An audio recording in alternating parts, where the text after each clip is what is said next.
Oliver loved his little shop, Oliver's Emporium. It was more than just a business, it was his sanctuary, a place where he could share his passions with the world. It was filled with quirky treasures, handmade soaps, each one unique, vintage teacups, delicate and full of history, and so much more. Every item had a story, carefully curated by Oliver himself. It was his dream come true, a testament to his hard work and dedication. He had poured his heart and soul into creating this special place.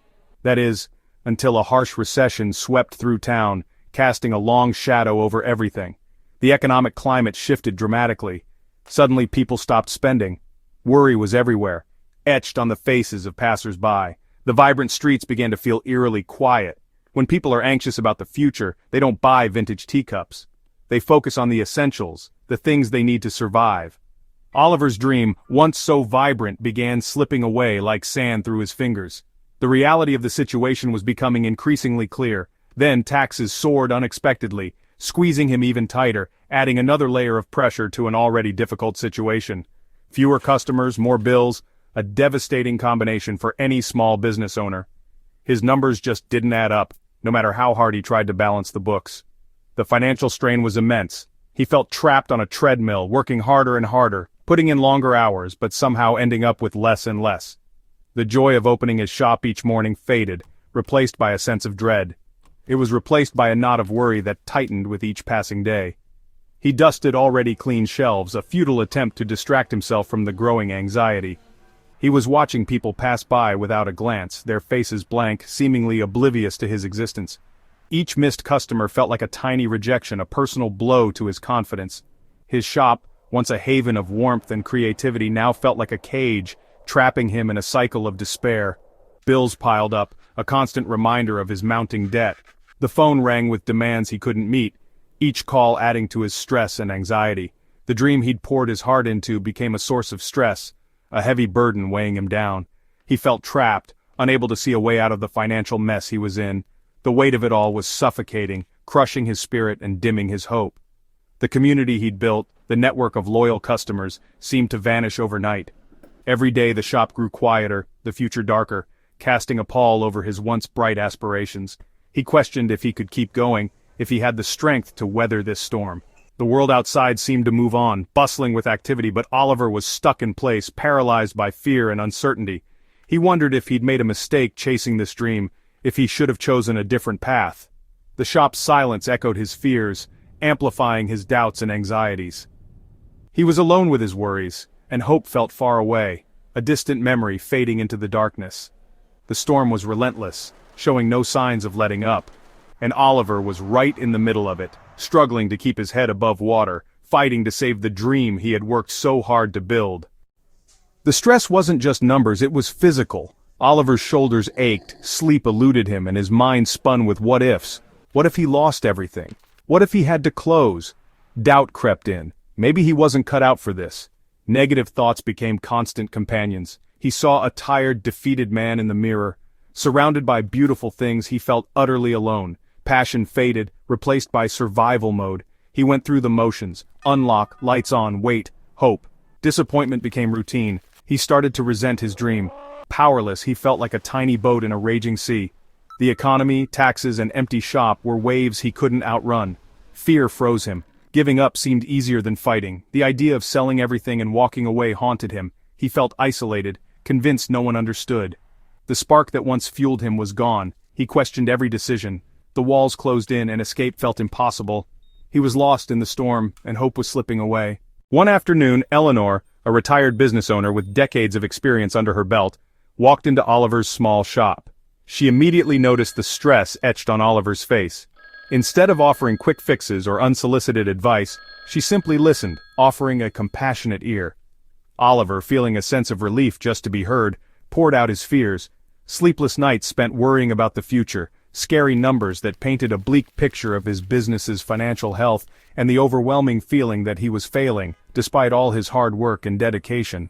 Eleanor listened, patient and silent, allowing him to fully express his anxieties without interruption.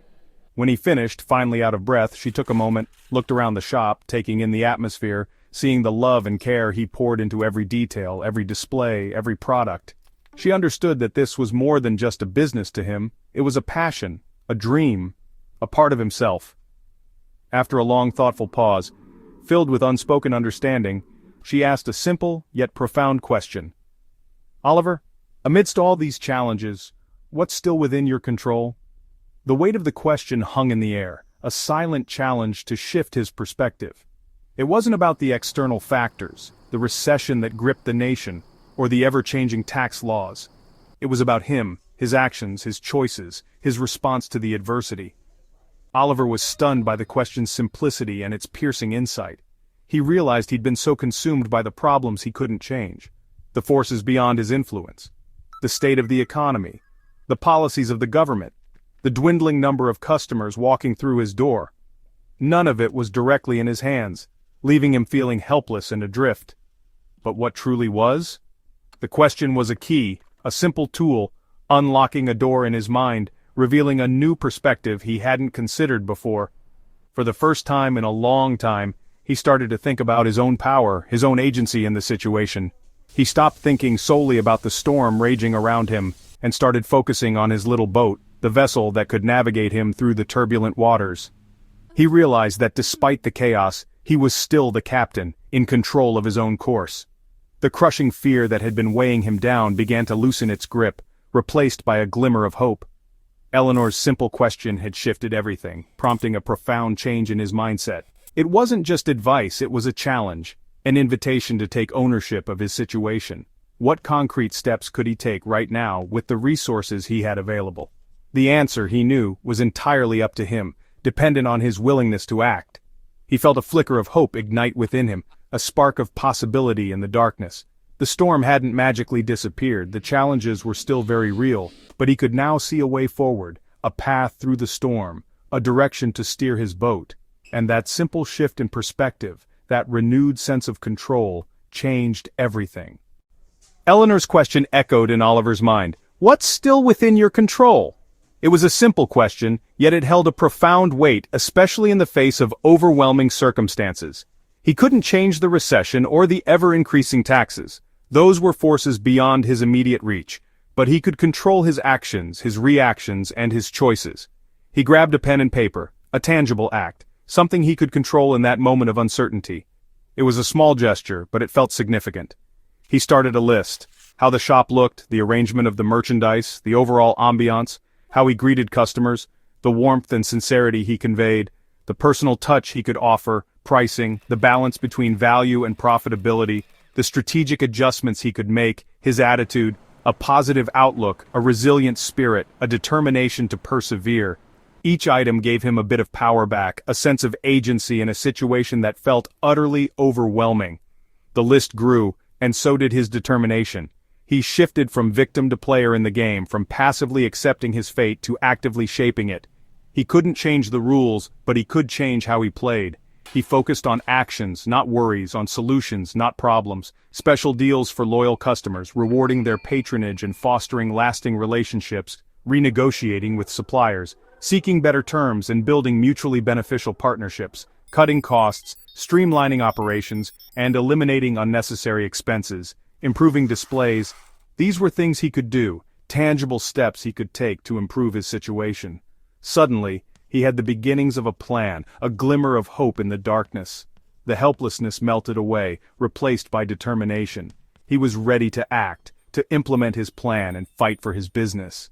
The shop felt different, full of possibility, brimming with potential. He realized small steps could lead to big changes, that consistent effort could yield significant results. The darkness began to lift, replaced by a sense of optimism. He was no longer just surviving, he was planning, strategizing, and actively shaping his future. The list became his roadmap, guiding him towards his goals. He saw opportunities where he'd only seen obstacles, potential where he'd only seen limitations. The power was back in his hands, the ability to influence his own destiny. He was excited for the first time in ages, energized by the challenge ahead. The storm outside hadn't changed, but Oliver had. He was ready to fight for his dream, to pour his heart and soul into his business. And that made all the difference. The first step was his to take, the first action to initiate his plan. He picked up the pen, and started, putting his thoughts into action, transforming his vision into reality. The future was uncertain, filled with challenges and unknowns, but he was moving forward, taking decisive action, and that was enough. The next day Oliver took action. He launched a recession buster loyalty card every sixth purchase half off. Friend Friday, bring a friend, both get a discount. He put up a big, friendly sign to announce the deals. No more waiting, he was making things happen. He called his suppliers, explained his situation, and asked for flexible payment plans. Most were understanding, some even offered discounts. He cut costs, energy-efficient bulbs, canceled unused subscriptions, made his own coffee. Every small change added up.